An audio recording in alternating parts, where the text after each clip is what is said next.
বরকত আল্লাহ নষ্ট করে দেয়। মনে রাখবেন, রাসূলের সুন্নাত মানলেওয়ালা নবীর উম্মতেরা মাথায় রাখবেন, 31st নাইট কোনদিন মুসলমানের সংস্কৃতি হতে পারে না। এটা খ্রিস্টানদের সংস্কৃতি। যারা মুসলমানদেরকে নির্বিচারে হত্যা করেছে তাদের সংস্কৃতি। এই খ্রিস্টানরা আমার অসংখ্য মুমিন মুসলমান নরনারীকে মসজিদের ভিতরে বন্দী করে আগুন দিয়ে জ্যান্ত পুড়িয়ে মেরেছে। ওটা তাদের সংস্কৃতি, আমার সংস্কৃতি নয়। কোন মুসলমানের সন্তান 31st নাইট উদযাপন করতে পারে না, পারে না, পারে না। করবেন এটা, করবেন এটা, নিয়ত করবেন। 31st নাইট আসলে কোন টাকা কেউ চাইলে দিব না। ওয়ালা তাআওয়ানু আলাল ইসমি ওয়াল উদওয়ান, কোন বেঈমানি কার্যক্রমে আমরা সহযোগিতা করব না।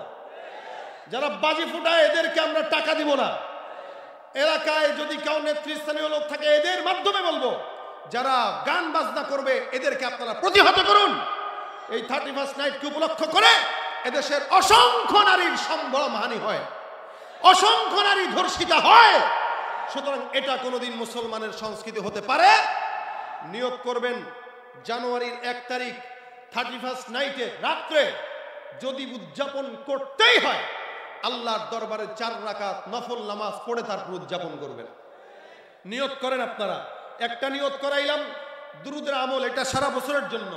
আর 2 দিন পরে, 1 দিন পরের জন্য যেটা কাজ, সেটা হলো 31st নাইটে যুবকরা, মুরব্বীরা এখানে যারা আছেন নিয়ত করবেন রাত 12টা বাজবে, জায় নামাজটা বিছায় 4 রাকাত নামাজ আমি পড়বো। নিয়ত করছি ইনশাআল্লাহ। আল্লাহ তুমি হাতগুলা রেকর্ড করে নাও। আল্লাহ তুমি এদেরকে কবুল করে নাও। আল্লাহ তুমি এদেরকে ইমানদার বানায় দাও। ইহুদি খ্রিস্টানদের উৎসব থেকে হেফাজত করো। আজকের মাহফিল কামিয়াব হবে 31st নাইটে যদি আপনারা এই কাজটা করতে পারেন। আল্লাহ আমাদের সকলকে তৌফিক দান করুক। আমা তৌফিক ইল্লা বিল্লাহ। আসসালামু আলাইকুম ওয়া রাহমাতুল্লাহি ওয়া বারাকাতুহু।